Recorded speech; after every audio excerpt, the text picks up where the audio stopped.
recently bought this mandolin. It did come with one or two faults, which I'm going to talk about. It's the second mandolin I've played in the last 12 months of the same model, and the first mandolin also came with a similar fault. That mandolin, by the way, didn't belong to me. It was a friend of mine who plays guitar in the band I play with.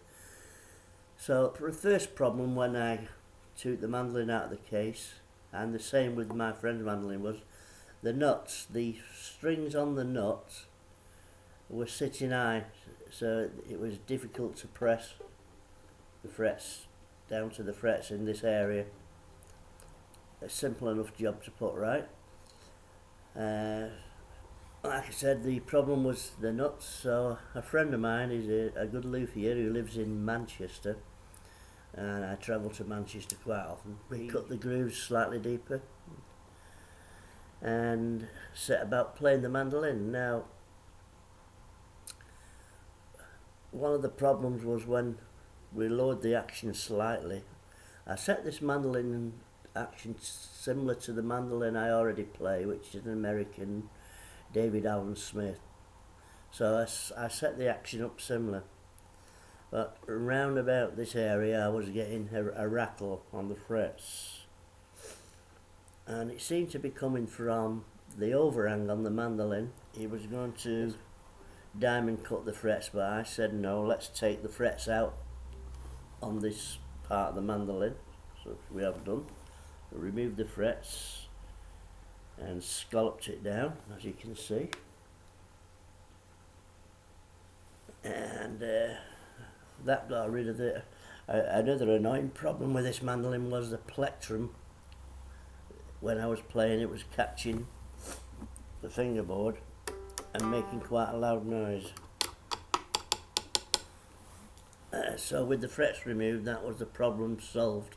Played the mandolin for a couple of weeks, and I practiced on a Monday night and was playing in the key of B, and I noticed in B, when I was playing around about fret 10, there was still a slight rattle on this, in and around these notes. So I thought, oh, take the mandolin back to Manchester and let's Jed Green, by the way, Jed Green's a luthier in Manchester. I highly recommend his work. And also another guy who's, if you live in the southwest of England, is Phil Davidson. He's another guy who is excellent on putting mandolins correct, right? Anyway, back to this mandolin, round about 10th fret I was still getting a slight rattle. So I removed the cover plates for the truss rod, and I thought I'll just take our quarter turn off on the truss rod, put it back together. Still the rattle was there. So I thought, well, I'll take it back to Manchester. But before I did that, I looked down the mandolin from this angle and see if I could spot anything, and amazingly I spotted the problem. The actual bridge was slightly concave.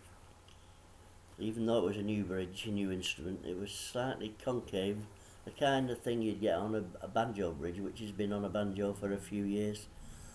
And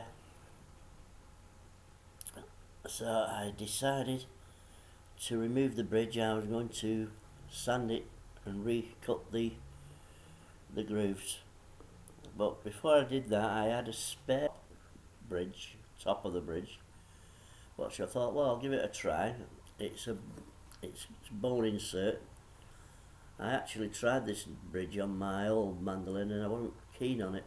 But anyway, I knew it was flat and there was no dip in it, so put this new top on, played the mandolin, everything's fine. It now plays really well. But it seems that it is a problem with this mandolin, the bridge. I've been on the Mandolin Cafe and looked at the reviews on there, and a lot of the mandolin players, especially in the States, have replaced the bridge, and maybe I will do that But for the time being, I'm going to play it now for a year. I do play 4 nights a week, and most days an hour or so. So it's going to get well played over the next 12 months. So I'm playing at some festivals. So having said all that, and now got the mandolin playing okay, my advice is, if you're going to buy a mandolin, play then pay. But in this case I couldn't do that because it's come from Germany and I live in North Wales, so I took a chance. There is a warranty on the mandolin, or there was.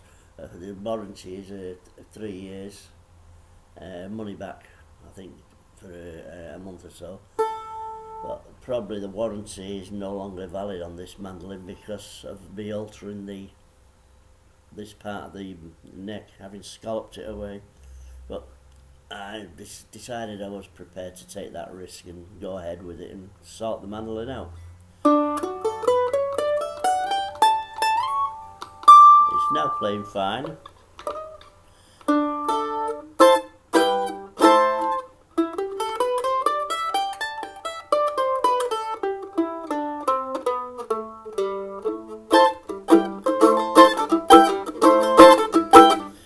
So let's play the mandolin and let you have a listen and see what you think.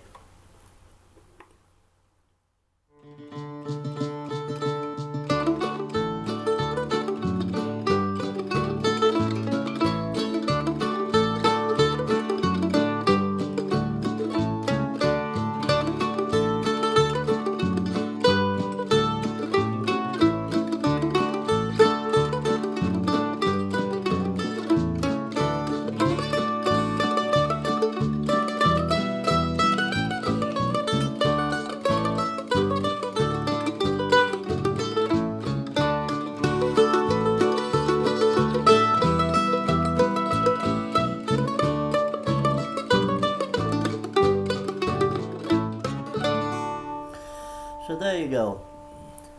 Mandolin now's playing fine, and if you're going to buy one, how would I rate this mandolin?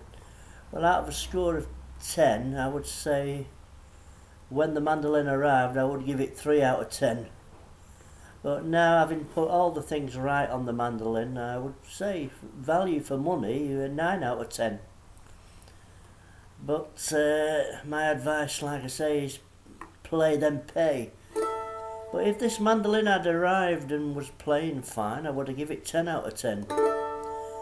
But the way the mandolin arrived to me, and it's not the only one mandolin, my friend's mandolin was a similar problem. So the mandolin's well made, but I think the manufacturers need to spend a little time on just making sure the mandolin sets and plays well before it's released to the customer.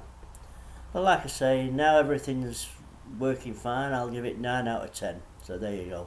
Good mandolin.